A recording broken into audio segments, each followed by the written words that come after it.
रणसंग्राममध्ये स्वागत. आज माझ्यासोबत आहेत मुंबई प्रदेश भारतीय जनता पक्षाचे अध्यक्ष ॲडव्होकेट आशिष शेलार. आशिष शेलारजी, रणसंग्राममध्ये आपलं स्वागत. सर्वप्रथम दिलखुलासपणे तुमचं अभिनंदन. फक्त एवढंच सांगा, 2 जागांचं गणित कुठे चुकलं? सर्वात प्रथम तर भारतीय जनता पक्षाला हा जो अभूतपूर्व विजय मुंबई आणि राज्यभरात महाराष्ट्रातल्या जनतेने दिला आहे, मुंबईपुरता सांगायचं झालं तर मुंबईच्या इतिहासात, राजकीय इतिहासाला वेगळी कलाटणी आणि वेगळे नियम आणि वेगळे साचे घालणारा निर्णय मुंबईकरांनी भाजपच्या बाजूने दिला. हा विजय मी सर्वात प्रथम मुंबईकरांना अर्पण करतो. आपण ज्या पद्धतीचा आशीर्वाद दिलात त्यानंतर ह्या पद्धतीची भूमिका आणि हे निर्णय समोर आले. कमी पडलो असो तर आम्ही मुंबईकरांनी आम्हाला भरभरून दिलं. 2 जागा कमी पडल्या. खऱ्या अर्थाने जे यश मिळालंय त्याच्यात सुखी, समाधानी आणि आनंदी आहोत. त्याच्यात किती कमी पडल्या, कशा कमी पडल्या यापेक्षा मुंबईकरांनी दिलेल्या आशीर्वादाला अजूनचं गालबोट लावावं अशी माझी इच्छा नाही. Ashish Shelar, what a dream run. जून 2013ला तुम्ही मुंबई भारतीय जनता पक्षाच्या अध्यक्षाची कमान काय स्वीकारलीत. त्यानंतर विधानसभेत तुम्ही 15 आमदार म्हणजेच शिवसेनेपेक्षा 1 जास्त आमदार निवडून आणलात.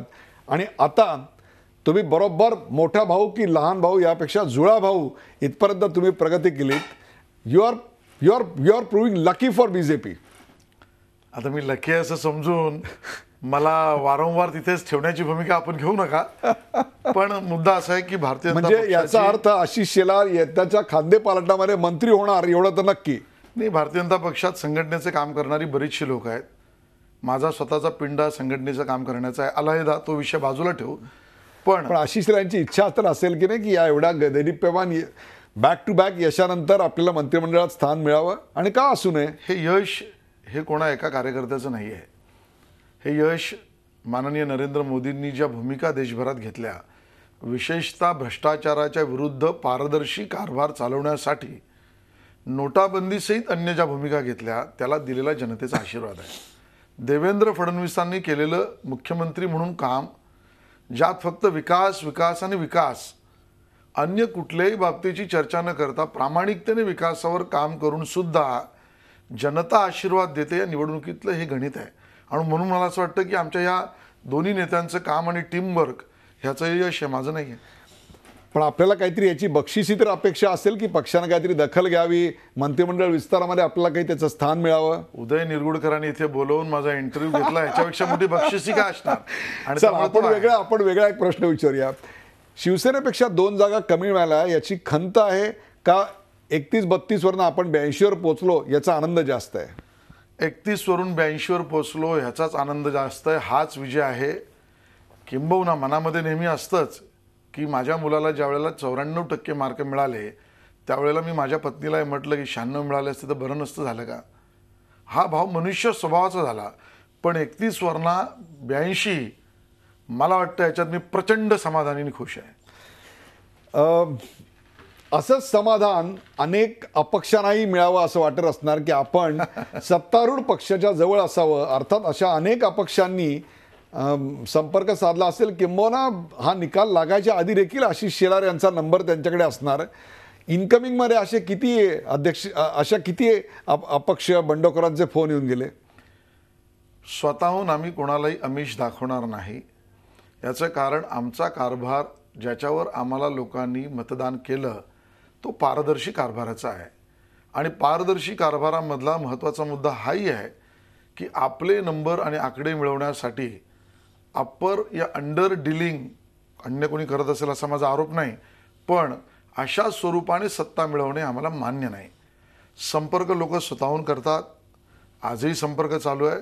आम्ही आमच्या आकड्यावर समाधानी खुश आहोत आणि याच्या पुढचा निर्णय कोर कमिटीमध्ये भारतीय जनता पक्ष घेईल.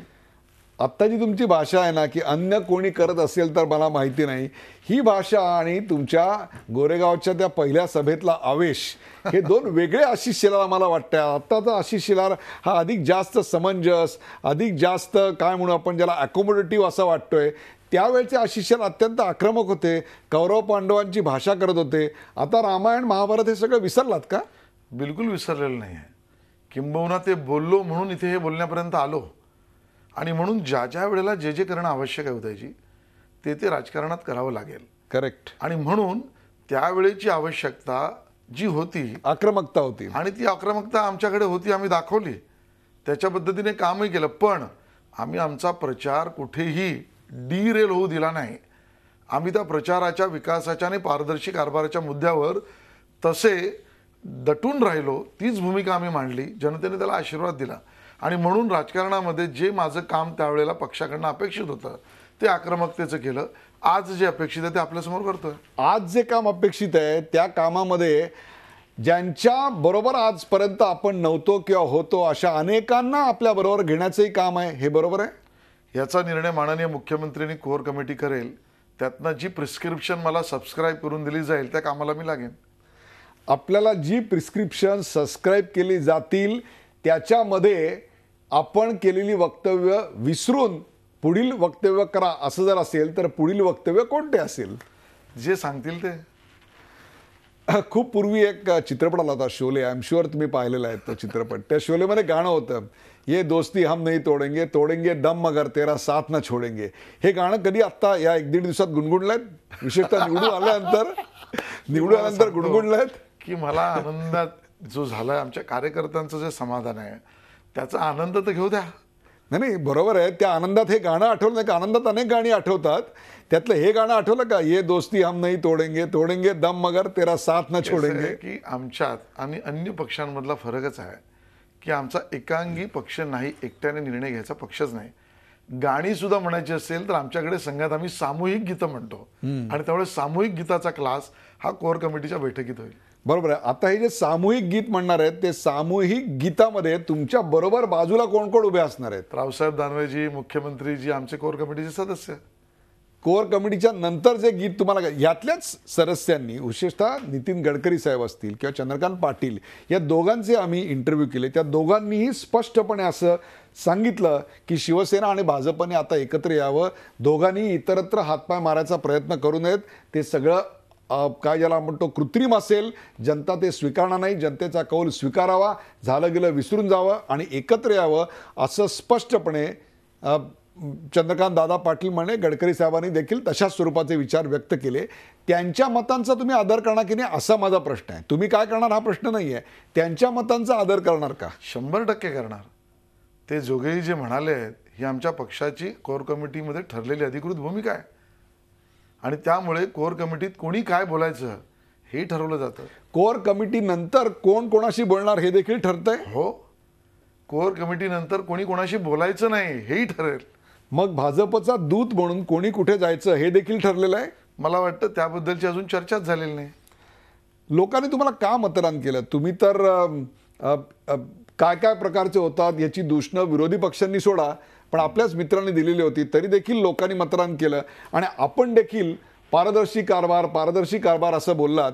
पण त्यांना देखील 84 पडले आणि तुम्ही कसे आहात हे ते सांगत होते आणि तुम्हालाही 82 पडले. म्हणजे एक प्रकारे जनतेने दोघांचीही प्रतारणा केली. जनतेने जो घेतलेला निर्णय आहे ते मुंबईकर नेहमी योग्य निर्णय करतात. मला वाटतं आजही जनतेचा निर्णय जे मान्य करत नाहीत ते त्यांच्या निर्णयांचा, मुंबईकरांचा अपमान करत आहेत. आम्हाला 82 जागा दिल्या, आम्हाला सन्मान दिला. जी भूमिका आम्ही घेणं अपेक्षित आहे ते मुंबईकरांनी मतदानातनं आमच्या बाजूने उभं राहून दाखवलं. त्यांना 84 जागा दिल्या.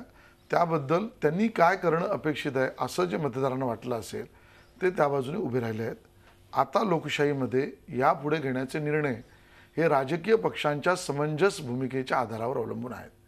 आणि म्हणून या महाराष्ट्राच्या राजकारणामध्ये माझा असा दावा आहे ठामपणे की भारतीय जनता पक्षाचं नेतृत्व हे नेहमीच संस्कारी, समंजस आणि सर्वसमावेशकच राहिलेलं आहे. आणि म्हणून आजच्याही घडीला माननीय मुख्यमंत्री, माननीय रावसाहेब दानवे पाटील, माननीय नेते घेतील त्या पद्धतीने आम्ही चालू. कोणी काय बोललं पाहिजे याबद्दलची सुद्धा भूमिका कोर कमिटीमध्ये ठरेल. तुम्ही सगळी जी सची बाराखडी आत्ता वापरताना ती फार सुंदर आहे. सहकार्य, सामंजस्य. त्यात पूर्वीचा एक सचा शब्द होता संघर्ष. तो आता संघर्ष गळून पडला का? बिलकुल नाही. संघर्ष पारदर्शकतेचा राहणार. पारदर्शक कारभार हा अनकॉम्प्रोमाइज्ड इश्यू आहे. हा जनतेच्या मनातला आहे. उदयजी तुम्ही हे समजून घ्या. माझी विनंती आहे की आपल्या माध्यमातून लोकांकडे हा मुद्दा जाऊ दे. या सगळ्या निवडणुकांचा सार काय आहे राज्यभरातल्या असो, नगरपालिका नगरपरिषदांचा असो, राज्यातल्या ओडिसामधला असो, त्या अगोदर चंदीगडमधला असो, उत्तर प्रदेशच्या MLCचा असो, या सगळ्या निवडणुकांचा निचोड काय आहे? कोण पुढे कोण मुखे एका वादापुरता पुढे मागे टाकू आपण, पण ह्या सगळ्या मागचा निचोड एकच आहे जो आम्हाला पटतो, की लोकांना तुम्ही मूलभूत विकासाची कामं करा. 2, या देशातील किंवा प्रगतीच्या मार्गात भ्रष्टाचार आणि भ्रष्टाचाराने कमवलेला पैसा हा आड येतोय, तो नको आहे. आणि नंबर 3, जनतेला विश्वासात घेऊन पारदर्शी ट्रान्सपरंट कारभाराची व्यवहार, या गोष्टी जनतेच्या मनातल्या आहेत. मग या भ्रष्टाचाराची प्रकरणं जी तुम्ही असतील किंवा किरीट सोमय्या असतील यांनी बाहेर काढली, त्याच्यावर मुख्यमंत्र्यांनी स्पष्टपणे सांगितलं की ही कागदपत्र असतील तर याचे पुरावे द्या आणि ते ईडीकडे जमा करा.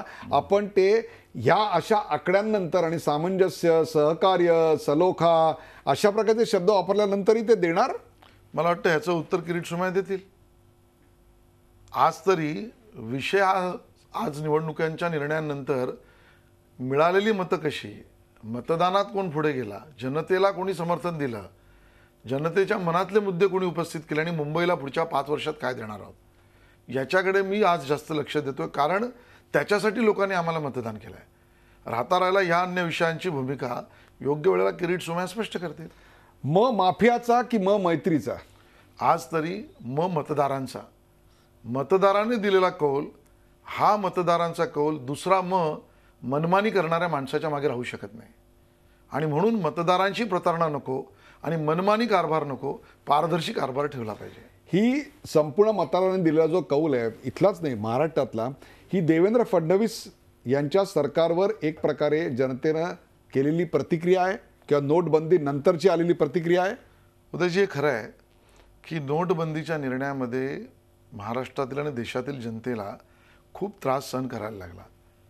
मला त्या काळातले दिवस तुम्ही आठवले तर तुमच्या लक्षात येईल की मोठ्या प्रमाणात सर्वच राजकीय पक्षांनी भाजप सोडून यामध्ये कदाचित जनतेला त्या मूळ मुद्द्यापासून बाजूला नेऊन आंदोलित करण्याचा प्रयत्नही केला.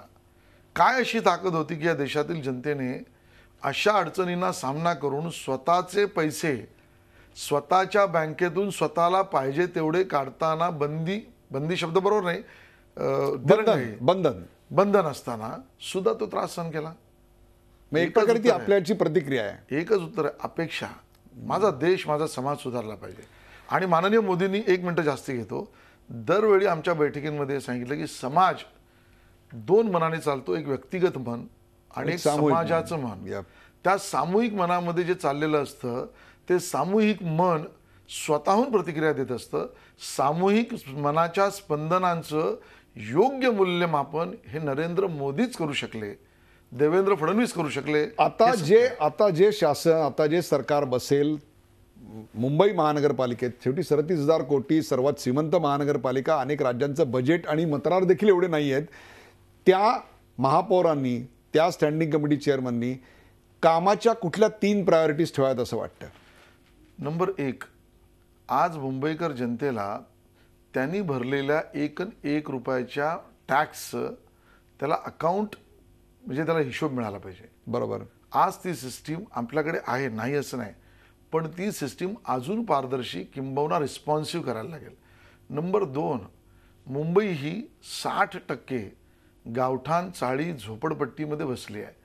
तिथले जे मूलभूत प्रश्न, पिण्याचं पाणी, स्वच्छता, शौचालय, ते अजूनही महत्त्वाचे आणि ते इतके महत्त्वाचे आहेत की त्यातनं निर्माण होणारं दुर्दैवी रोगराई ही संपूर्ण शहराला अडचणीत आणू शकते किंवा आणते किंवा तिथल्या लोकांनाही त्रासदायक असते. त्यामुळे त्या राहणाऱ्या झोपडपट्टीतल्या माझ्या माता भगिनींची सोय हा दुसरा महत्त्वाचा प्रश्न. आणि तिसरं, ज्या पद्धतीचं कंत्राटदारांचं, कॉन्ट्रॅक्टरचं एक जाळं मुंबईच्या असलेल्या कोशावर नागासारखं बसलं आहे, त्याला तोडण्याची आवश्यकता आहे. पण याच्यात नवीन मराठी कंत्राटदार येत आहेत कुठे पुढे? एकही मराठी कंत्राटदार आम्हाला मोठ्या प्रमाणात दिसत नाही. ज्या वेळेला आपण नवीन रस्ते चोखाळ्याची भूमिका घेऊ त्यावेळेला हे सगळं त्यावेळेला नवीन. एक शेवटचा प्रश्न, बाळासाहेबांचं स्मारक कधी आणि कोण बांधणार? आता बाळासाहेबांचं स्मारक हे भारतीय जनता पक्षाच्या सरकारच्या मदतीने भारतीय जनता पक्षाची महापालिका बांधेल. प्रेक्षक गेले अर्धा तास कुठल्याही ताकास तूर न लागू देता व्यक्त करत, परंतु बऱ्याचशा गोष्टी अव्यक्त ठेवत, काही बोलायचे आहे पण बोलणार नाही, देवळाच्या दारामध्ये भक्ती तोलणार नाही, परंतु हे देवळाचं दार नेमकं कुठे आहे हे मात्र ते आता सांगत नाही आहेत. आशिष शेलार हे पेशानं वकील आहेत, त्यामुळे वकिली डावपेच कसे लढवायत किंवा चातुर्यानं उत्तरं कशी द्यावीत हे जरी ते सांगत आत्ता त्याचं उदाहरण देत असले तरी एक गोष्ट मात्र नक्की, कौरव पांडव आता एक झालेले आहेत. एवढी गोष्ट मात्र आता महाराष्ट्रानं पाहिलेली आहे. निवडणुकीच्या काळात जे जे बोलायचं होतं ते बोलून झालं. आता आमची भाषा वेगळी असेल, त्यावेळची भूमिका प्रिस्क्राईब केलेली वेगळी होती, आताची भूमिका वेगळी आहे, हे सगळं मांडणारे आशिष शेलार पहिल्यांदा निवडणुकीचा निकाल लागल्यानंतर पहिल्यांदा कुठे आले असतील तर ते झी 24 प्रेक्षकांच्या प्रेमापोटी रणसंग्राममध्ये आले. त्यांच्या या विजयाचं कौतुक करतानाच या पुढची वाटचाल ही अधिक अपेक्षांची असणार आहे. त्या अपेक्षा मुंबईकरांच्या तुम्ही पूर्ण कराल एवढ्याच शुभेच्छा देतो. रणसंग्राममध्ये आल्याबद्दल धन्यवाद. ताज्या बातम्यांसाठी पाहत राहा झी 24 तास. राहा एक पाऊल पुढे.